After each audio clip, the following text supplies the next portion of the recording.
Le termite, ça c'est un mot qui fait peur à beaucoup de personnes.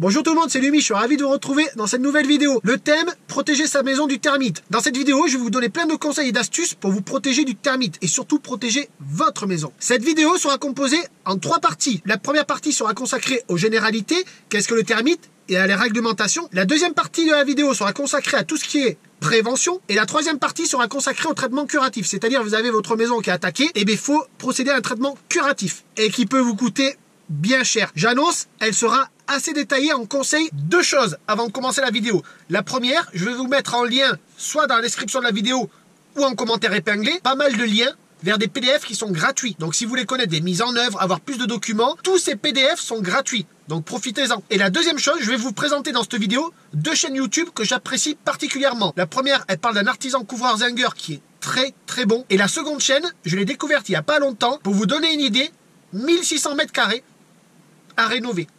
C'est parti!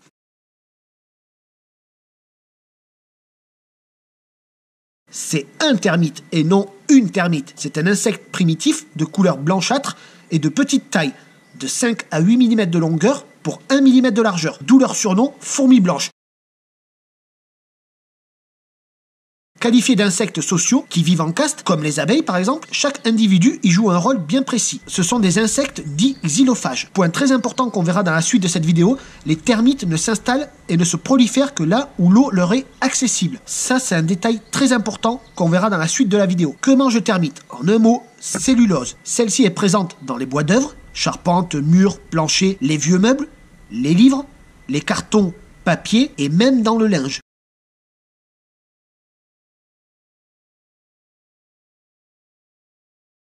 Il faut savoir qu'il existe une loi thermite qui a été votée le 8 juin 1999 et qui est appliquée depuis le 3 juin 2000. Pour ceux qui veulent en savoir plus sur la loi thermite ou qui veulent la lire, je vous mets en lien dans la description de cette vidéo ou en commentaire épinglé le lien vers la loi thermite. Un point important, une attestation confirmant l'absence de termites n'est valable que pour la transaction achat-vente et qu'elle ne constitue jamais une garantie sur l'avenir. Il faut savoir une chose, à l'heure où je vous parle actuellement, on n'a aucune possibilité de savoir quand le termite est apparu sur un terrain.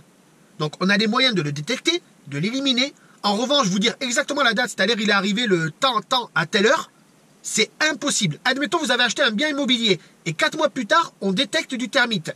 On ne pourra pas le reprocher au vendeur. Surtout s'il vous a remis au niveau de l'acte de vente un papier comme quoi il n'y avait pas de termite, on ne pourra rien lui reprocher. Quelques pistes pour savoir si on a affaire à du termite ou pas. La présence de galeries vides et creusées dans le sens du bois avec un aspect feuilleté, comme ceci. Ça, c'est du termite. Des petits trous regroupés, rebouchés et roulés par la terre et les fameux cordons, comme on peut le voir ici. Ça, c'est du termite. Le gros souci du termite, c'est qu'il est très discret. Tous les bois d'œuvre sont en danger, à l'exception de certains bois exotiques, comme l'IP. Comment détecter une éventuelle présence de termites à l'extérieur? On va voir différents points qui vont vous permettre de détecter cette présence. Le premier, tout ce qui est pompe à chaleur, climatiseur, qui sont à l'extérieur. Ça produit de l'humidité. Ici, il faut vérifier la présence de terre au niveau des gaines, c'est-à-dire les gaines qui vont traverser le bâti. Il faut regarder s'il n'y a pas une présence de terre. Le deuxième point, au niveau de la toiture, tout ce qui est tuiles cassées, qui crée des infiltrations, qui attire les termites, comme on peut le voir sur ces images.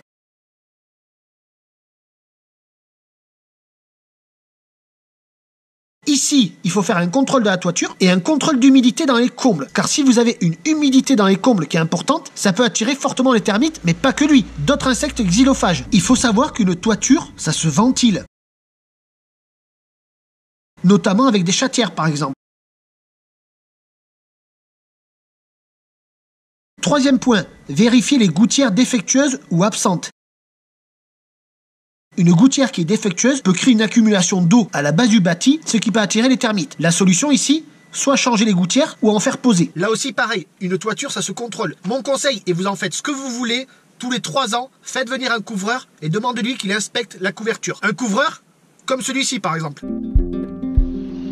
Ouais, bonjour la France. Bon, aujourd'hui on va remplacer un forget qui est en train de s'effondrer. Là il y a la poutre, elle a été complètement bouffée par les insectes. Donc le forget il est en train de s'effondrer. On voit le bandeau qui s'est cassé. Donc on va démonter toute cette rive. On va rallonger la poutre. On va changer les bandeaux, on va les habiller en zinc.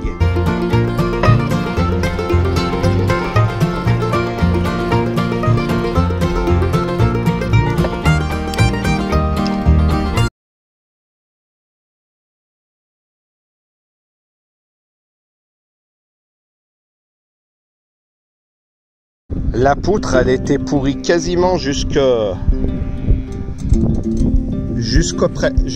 le mur.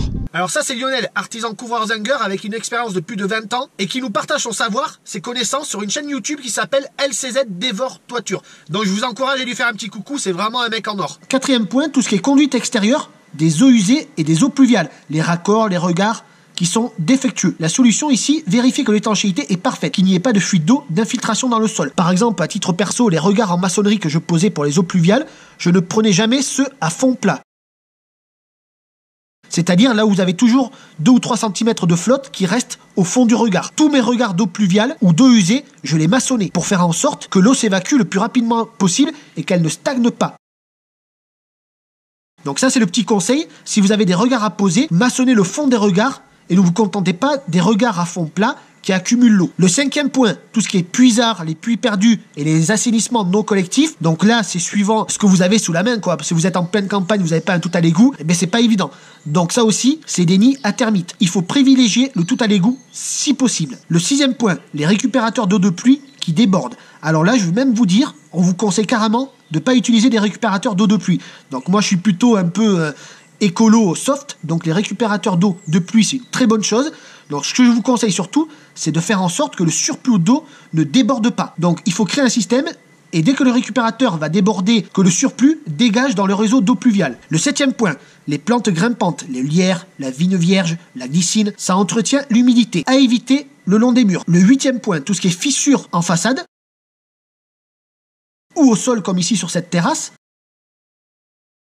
et les mauvais scellements des pièces de charpente. Comme ici, admettons là, j'ai une panne de la charpente qui est scellée dans le mur. Donc regardez ici, si je dois sceller une panne et que là je l'ai mal scellée, ça peut créer un point faible et le termite peut s'y engouffrer. Donc les solutions ici, colmater les fissures et sceller correctement tout ce qui est pièces de charpente. Le 9e point, c'est tout ce qui est tronc d'arbre et stockage du bois d'hiver. Comme par exemple si vous avez abattu un arbre que vous avez laissé la souche,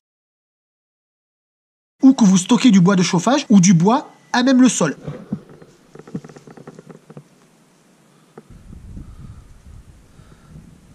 Comme vous pouvez le voir ici, du bois a été stocké au sol et le capricorne et le termite l'ont attaqué. Donc ne laissez aucun morceau de bois traîner au sol, comme on peut le voir ici.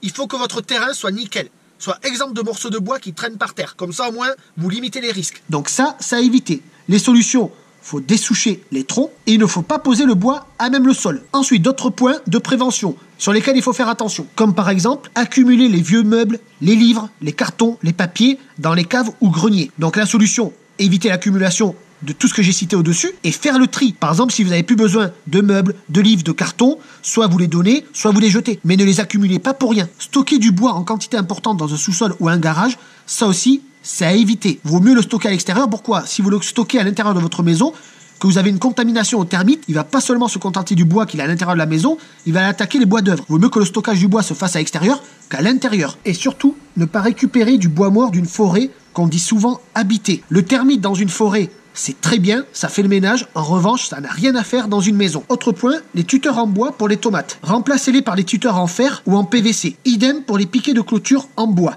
même traités. À éviter si c'est possible. Et surtout, un point très important, si vous avez du bois qui est contaminé, vous le brûlez.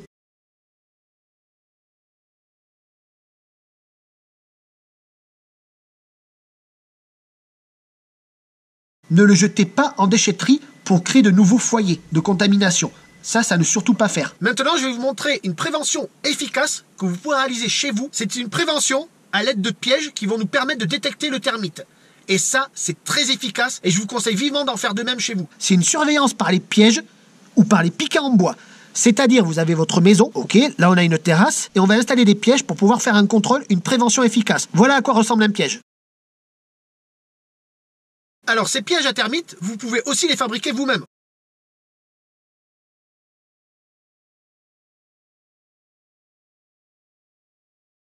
Le but de ces pièges est de détecter une éventuelle présence de termites. Il faut les placer dans une zone où l'humidité est relativement importante. Alors ces pièges, où est-ce qu'on va les disposer?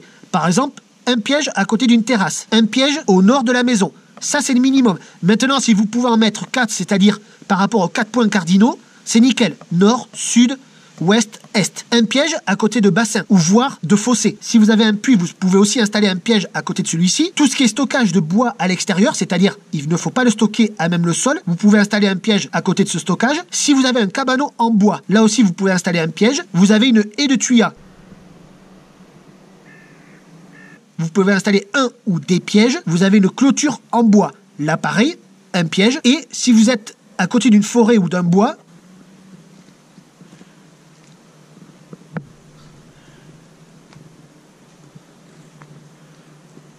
là aussi, installer des pièges. Attention, vous pouvez installer des pièges ou planter un piquet d'au moins 30 à 40 cm dans le sol.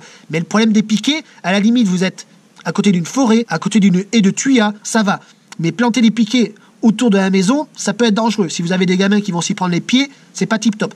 Donc c'est à vous de voir ce qui vous convient le mieux. Ces pièges seront à vérifier tous les 2 à 3 mois. C'est-à-dire si on n'a aucune présence, eh bien c'est nickel. Si on a une présence même légère, il faut faire appel à un pro. Ça, vous voyez, c'est un système de surveillance, de prévention qui est ultra efficace. Alors les traitements préventifs en construction neuve. Le premier point, on va soigner le gros œuvre et notamment la maçonnerie. C'est-à-dire le mortier de jointement non continu entre matériaux.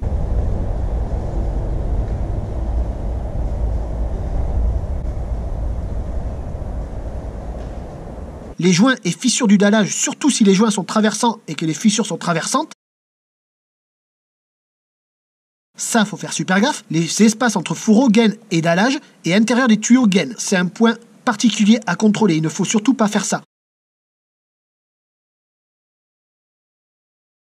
Ok, donc on scelle les fourreaux et les gaines. On fait quelque chose de propre. Le deuxième point, le traitement des charpentes tradies industrielles. C'est-à-dire si vous faites tailler votre charpente et que vous avez juste à la poser, que vous soyez un pro ou un particulier, toute recoupe ou entaille d'un bois traité doivent être impérativement retraitées.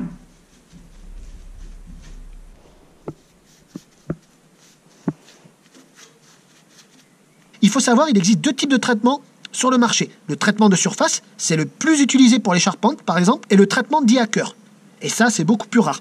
Donc, admettons, vous avez un traitement de surface qui a été réalisé, je ne sais pas moi, sur une panne, comme j'ai dessiné ici. On est venu la plonger dans le produit, et celui-ci a pénétré de quelques millimètres. Donc, comme on peut le voir ici, là, on a notre panne, notre traitement de surface, et ici, elle est parfaitement traitée. Le problème, si j'ai une entaille à réaliser, pour quelque raison que ce soit, du coup, je fragilise mon traitement.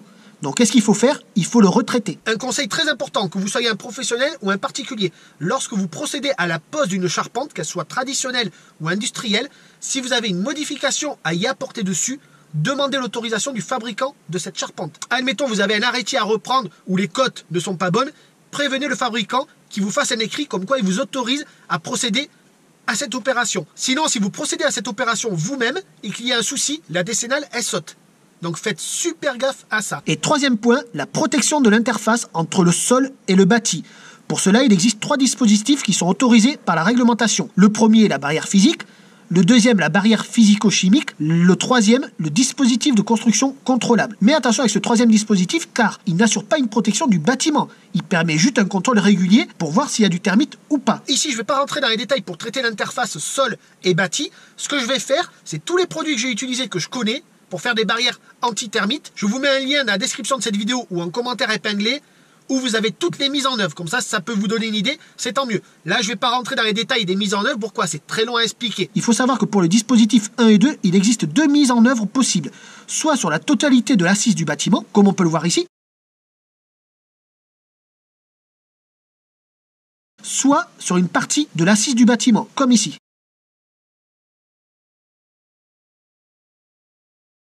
attention dans ce cas de figure au dallage. Il faut qu'il soit de qualité. Et surtout, évitez les fissures traversantes. Parce que je peux vous garantir que le termite va se faire un plaisir de s'y infiltrer. Et si vous êtes sur un terre-plein, je vous raconte pas avant de le détecter. C'est un gros bordel. Une barrière physique, c'est quoi? C'est un matériau qui résiste physiquement au passage des termites, comme on peut le voir sur cette photo. Et ensuite, on a la barrière physico-chimique, qui peut être de type membrane, comme ici, ou de type résine polymérisable.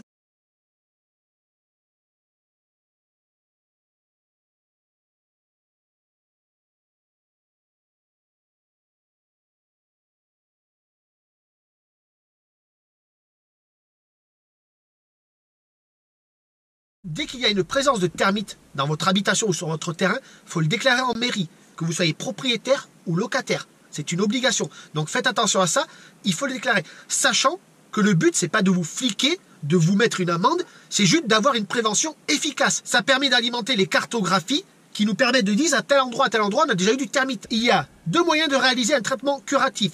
Le premier, c'est ce qu'on appelle l'injection pulvérisation.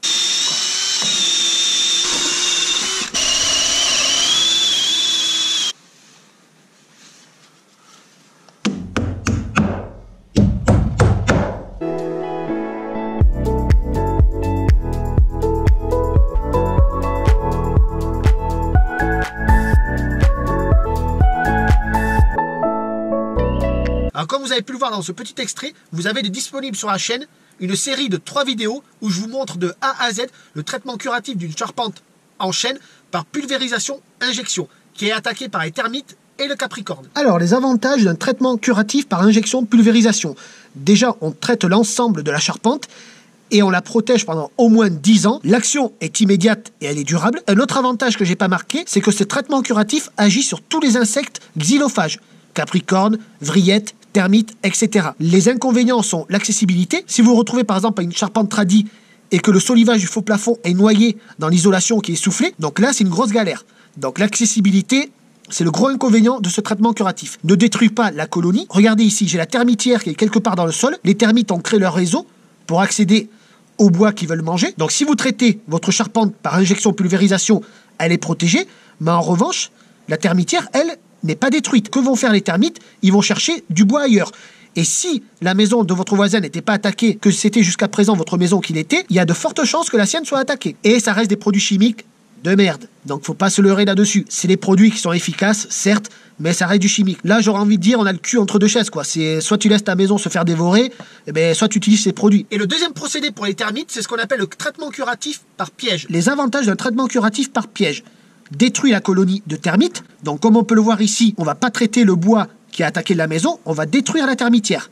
Comme ça, forcément, les termites qui seront dans le bois de la maison vont mourir. Non nocif pour l'environnement, la facilité de pose, c'est-à-dire l'accessibilité, on s'en fiche parce qu'on peut les poser à l'extérieur, comme on peut le voir ici. Alors ici, on est sur un monument historique qui date de 1769. La charpente, les planchers sont en chêne. Et là, on va voir un exemple de piège à termites. Les inconvénients, c'est la durée du traitement. Bien souvent, les entreprises certifiées qualifiées font une durée de traitement de 3 ans et pas de 10 ans. La surveillance du système. Et un autre inconvénient que je n'ai pas marqué, le traitement curatif par piège, c'est uniquement pour les termites. C'est inefficace sur le capricorne, les vrillettes. Donc comment ça fonctionne, les pièges à termites? Comme vous pouvez le voir sur ce schéma, on a une termitière quelque part dans le sol. Et les termites ont créé un réseau pour accéder au bois de la maison. Et admettons ici, j'ai cet arrêtier qui a attaqué. C'est ça un arrêtier. Donc le but ici, c'est de disposer des pièges autour de la maison pour faire en sorte de venir se connecter au réseau de la termitière. Comme on peut le voir ici en gros plan. Vous avez la termitière, vous avez le réseau qui a été créé par les termites, et là je vais installer un piège pour me connecter au réseau. Vous avez votre piège qui est installé au sol, on a mis des morceaux de bois qui sont non traités pour attirer le termite. Une fois qu'ils sont dans le piège, c'est-à-dire on a réussi à se connecter au réseau, on va introduire un morceau de bois ou de la cellulose qui sera imbibé d'un produit. Ce produit, il agit sur la mue du termite. Mais le gros avantage, c'est qu'il ne pollue pas et il met du temps à agir. Le termite se nourrit de bouche à bouche, il se donne à manger de bouche à bouche. Je ne sais plus le terme exact qu'on utilise pour cette pratique, mais en gros, ils vont se transmettre le poison de bouche à bouche. Ça va contaminer toute la termitière. Et ce qui est bien avec ce produit, c'est qu'il met du temps à agir.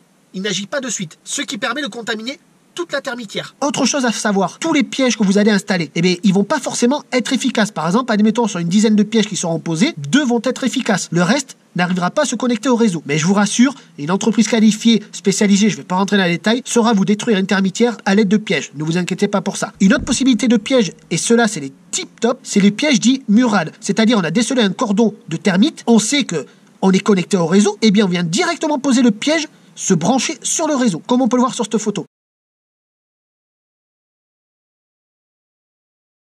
Et ça, c'est l'idéal. Donc un pro qui va intervenir chez vous, la première des choses qu'il va regarder, c'est voir s'il n'y a pas des cordons de termites. Un conseil de pro, partagez les frais ou traitez les bâtiments voisins. Votre maison est attaquée. Celui du voisin, non. Si vous pouvez choisir un traitement curatif par injection pulvérisation, votre maison sera protégée, mais en revanche, ça risque de filer chez le voisin. Donc, pourquoi ne pas avoir une discussion avec le voisin pour partir sur des pièges, c'est-à-dire pour détruire la termitière et partager les frais. Donc ça, c'est une possibilité qui vous est offerte. Tout dépend comment vous entendez avec vos voisins. Allez, je termine cette vidéo par une nouvelle présentation de chaîne YouTube dont j'ai eu connaissance il n'y a pas longtemps. Regardez par vous-même un petit extrait. Ouais, salut.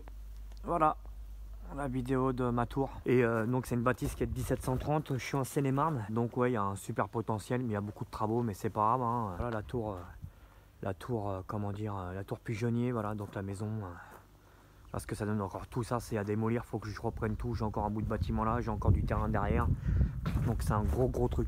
Donc là on voit les anciennes cheminées en staff. Ça s'est dégradé, ça doit être donc ça on va le retaper. Alors voilà les croupes. Voilà donc bon ça là je l'ai refait entièrement. Voilà tout ça je suis en train de dégrader tous les murs. Je laisse pas en pierre apparente hein. Après là-dessus je vais passer un bon coup de sableuse. Je vais faire un gobti, un cordon d'huile. Et après chaud chambre direct. Et voilà moi poser là-dessus sur des vieilles bâtisses comme ça, placo, isolant ferraille c'est mort. Pour moi, c'est pas des bâtiments qui doivent recevoir ce type d'isolation. Et en l'occurrence, moi, en tout cas, j'ai opté pour le chaud chambre. Cette chaîne, elle s'appelle De la musique au bâtiment. Et elle est gérée par Sylvain. Sylvain a entamé une rénovation d'un bâtiment de 1730 pour une surface plancher de 1600 mètres carrés. On sent dans la voix de Sylvain qu'il est passionné. Je vous encourage à lui faire un coucou et à la suivre. Parce qu'à mon avis, on va voir de très belles choses. Et voilà pour cette vidéo. J'espère que vous sera utile. Si vous avez besoin d'informations, vous avez les commentaires. N'hésitez pas à poser les questions. Quant à moi, je vous dis comme d'hab, à plus!